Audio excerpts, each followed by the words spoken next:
दोस्तों, आज हम इस वीडियो में जानेंगे कि हमारे द्वारा किए गए कर्म ही हमारे सुख दुख को तय करते हैं। एक चौधरी जी बहुत ही दयालु थे, धर्म कर्म में यकीन करते थे। उनके पास जो भी व्यक्ति उधार मांगने आता वे उसे मना नहीं करते थे।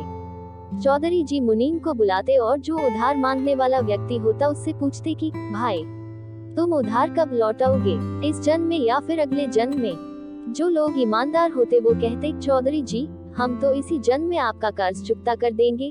और कुछ लोग जो ज्यादा चालक व बेईमान होते वे कहते, चौधरी जी हम आपका कर्ज अगले जन्म में उतारेंगे। और अपनी चालाकी पर वे मन ही मन खुश होते कि क्या मूर्ख चौधरी है, अगले जन्म में उधार वापसी की उम्मीद लगाए बैठा है। ऐसे लोग मुनीम से पहले ही कह देते कि वो अपना कर्ज अगले जन्म में लौटाएंगे और मुनीम भी कभी किसी से कुछ पूछता नहीं था।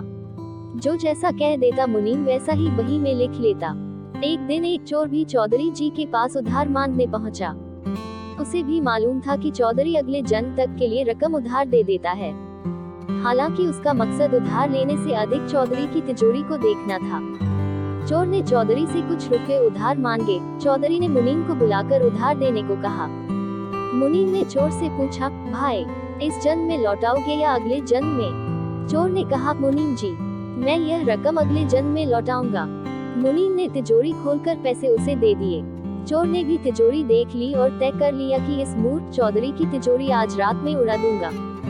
रात में ही चौधरी के घर पहुंच गया और वहीं भैंसों के तबेले में छिपकर चौधरी के सोने का इंतजार करने लगा। अचानक चोर ने सुना कि भैंसें आपस में बातें कर रही हैं और वह चोर भैंसों की भाषा ठीक से समझ पा रहा है।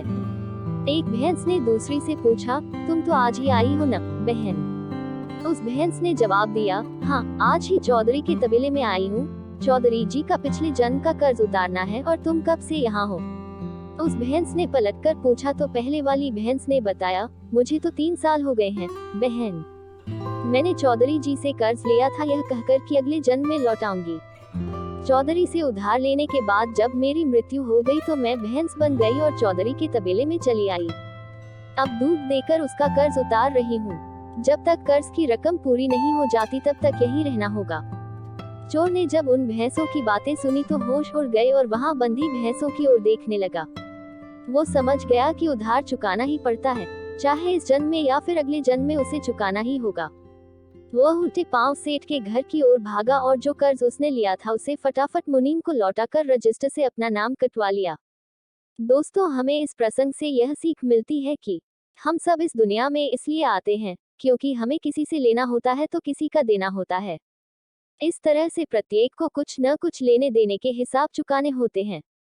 इस कर्ज का हिसाब चुकता करने के लिए इस दुनिया में कोई बेटा बनकर आता है तो कोई बेटी बनकर आती है, कोई पिता बनकर आता है तो कोई माँ बनकर आती है, कोई पति बनकर आता है तो कोई पत्नी बनकर आती है, कोई प्रेमी बनकर आता है तो कोई प्रेमिका बनकर आती है, कोई मित्र बनकर आता है तो कोई शत्रु बनकर आता है, कोई पड़ोसी बनकर आता है तो कोई रिश्तेदार बनकर आता है।